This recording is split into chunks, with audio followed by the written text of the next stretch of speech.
I started on this platform some 10 years ago, clickbait was less important.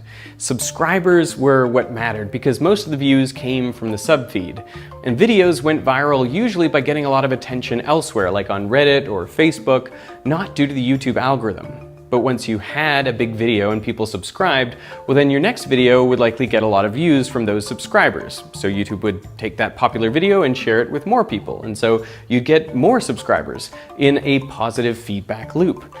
But soon YouTube realized that this did not create the best experience for the viewer. They discovered that showing people only videos from channels they were subscribed to led to fewer clicks, less watch time, and less engagement with the site as a whole. Plus, they knew that relying on other platforms to drive traffic to viral hits was risky, since those other platforms might disable the traffic at any time. So they needed to make YouTube a destination in itself. They wanted people to come to YouTube, see videos that interested them, click on at least one of them, and watch it for a while. Ideally, get sucked down the YouTube rabbit hole and spend hours on the site without even noticing it. The ultimate resource is people's time and attention, and every platform is trying to capture as much of it as possible. So to make YouTube this go-to destination, they had to decrease the importance of subscribers, make it less like a podcast app where you only get the shows you're subscribed to, and more like Reddit, where stuff with the most engagement rises to the top. But that necessarily meant increasing the importance of clickbait. Now, there seems to be a paradox when it comes to clickbait. People almost universally claim to hate it, but you also see it everywhere. So why is this? Well, one of the problems is we don't all agree on the definition of clickbait. When I Google it, the top definition is, on the internet, content whose main purpose is to attract attention and encourage visitors to click on a link to a particular web page. We could call this type 1 clickbait. And there doesn't seem to be anything wrong with it. I mean, if you didn't try to attract attention and get people to click on your links, then you wouldn't really be doing your job.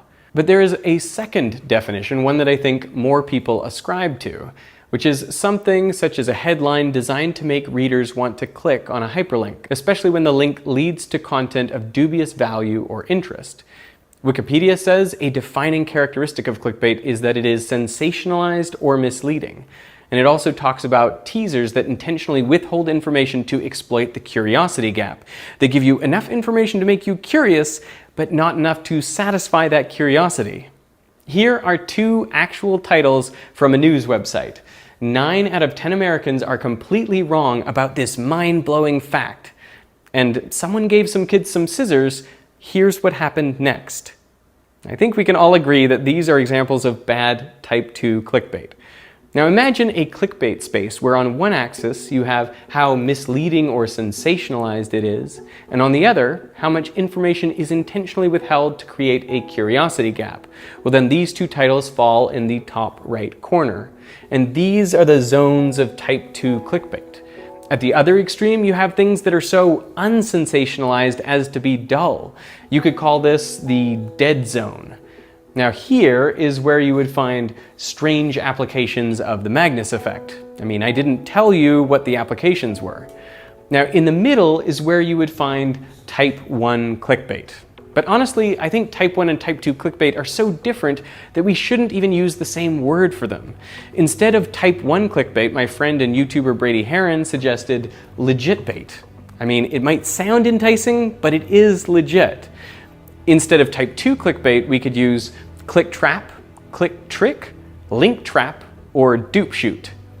What's important to recognize is that for any given video, there is no one true title and thumbnail.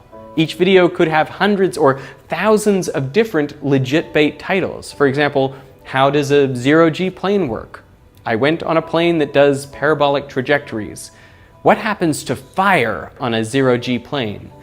Now the most enticing titles and thumbnails are found close to type 2 clickbait. I'm reminded of the infographic by Smarter Every Day showing that on social media, the greatest engagement occurs close to the boundary of what's allowable.